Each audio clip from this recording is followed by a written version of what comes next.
High বন্ধুরা, আশা করি আপনারা সকলেই ভালো আছেন। আজকে আপনাদের সাথে একটি বিষয় নিয়ে কথা বলতে চাই।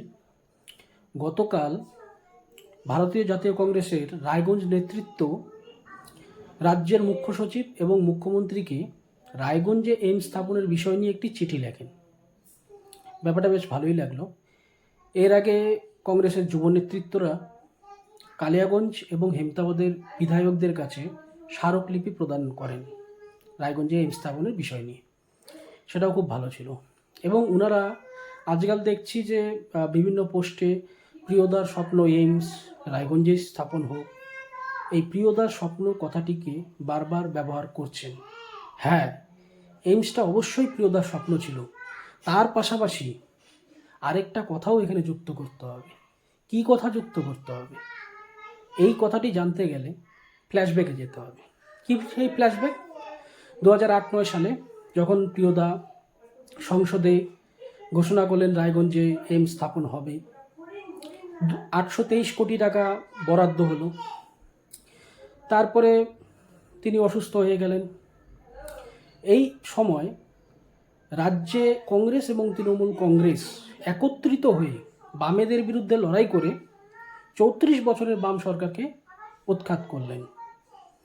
করার পর তারপরে পরের বছর লোকসভা ভোট হলো।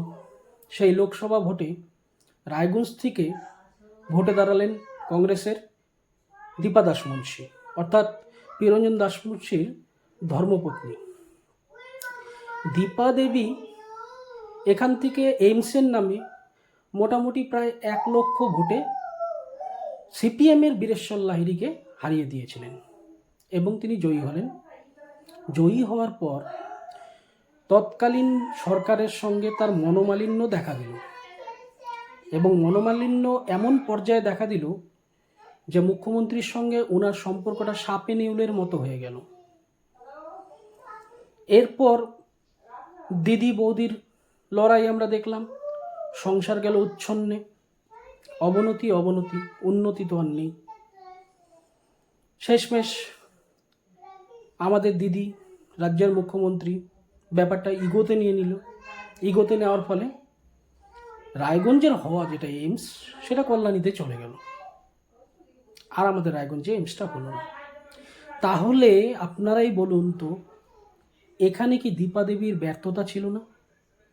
তাহলে রায়গঞ্জের এইমস যদি আমাদের প্রিয়দার স্বপ্ন হয়, তাহলে পাশাপাশি দীপা বৌদির ব্যর্থতাও বলতে হবে, কারণ আপনারা সেই এইমসটাকে নিয়ে আসতে পারেননি। আপনারা কিন্তু জনগণের স্বার্থ দেখেননি আগে, আপনারা আগে দল দেখেছিলেন। আজকে যদি মুখ্যমন্ত্রীর সঙ্গে দীপা বৌদি খুব ভালো একটা সম্পর্ক বজায় রাখতো, তাহলে হয়তো রায়গঞ্জেই এইমসটা হতো। তাই বন্ধুরা, যেটা প্রিয়দার এইমস ছিল, সেই এইমসটা কিন্তু কল্যাণীতে চলে গেছে। এখন যে এইমসটা হচ্ছে বা হবে, তার জন্য যে সংসদে আওয়াজ তুলেছিল, এই দাবি, এই কৃতিত্ব তারই শুধু হওয়া উচিত। এবং যে সমস্ত অরাজনৈতিক সংগঠনগুলো দিনরাত এক করে এই এইমস রায়গঞ্জে স্থাপন হোক এই দাবিতে গণস্বাক্ষর অভিযান চালাচ্ছে, রাস্তায় বেরোচ্ছে, সেই সমস্ত অরাজনৈতিক সংগঠনদেরই কৃতিত্ব। কেউ মাঝখান থেকে এসে কারো নাম নিয়ে কৃতিত্ব দাবি করবে, এটা হতে পারে না বন্ধু। নমস্কার।